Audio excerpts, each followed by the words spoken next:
The story of Prophet Musa and the parting of the Red Sea is one of the most powerful narratives in the Quran, illustrating the ultimate triumph of faith over tyranny.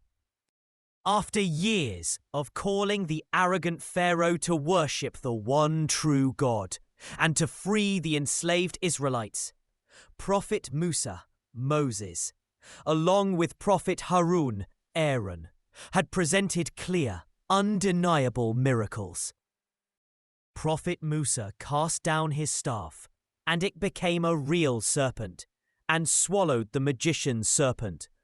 He drew out his hand, and it shone with a brilliant light. Yet Pharaoh remained arrogant, dismissing these signs as mere magic and tightening his oppressive grip. Eventually, God commanded Musa to gather his people and flee Egypt under the cover of night. When morning broke, Pharaoh realized his labor force had vanished.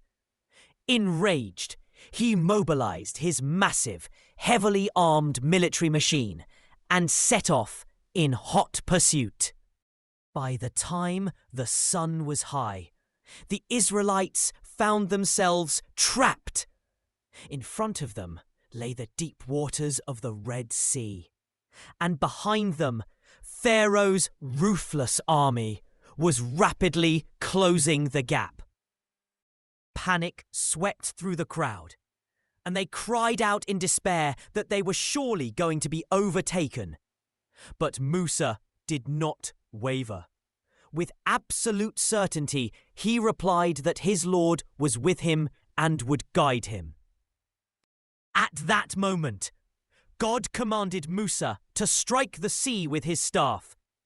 As he did, the sea split apart, tearing open dry paths through the seabed.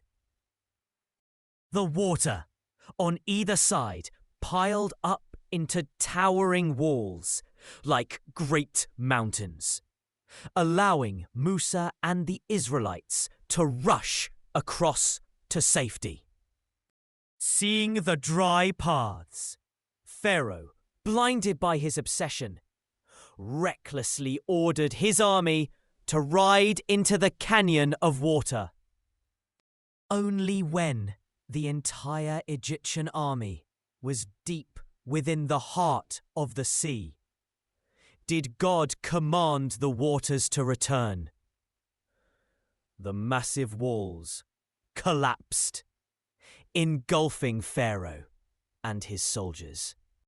As the heavy waters dragged him under, Pharaoh's pride finally shattered, and he cried out that he believed in the God of the Israelites.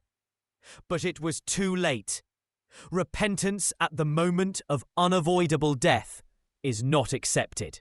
God preserved Pharaoh's physical body as a historical sign for future generations, while Musa and his people watched from the safe shores, finally delivered from bondage.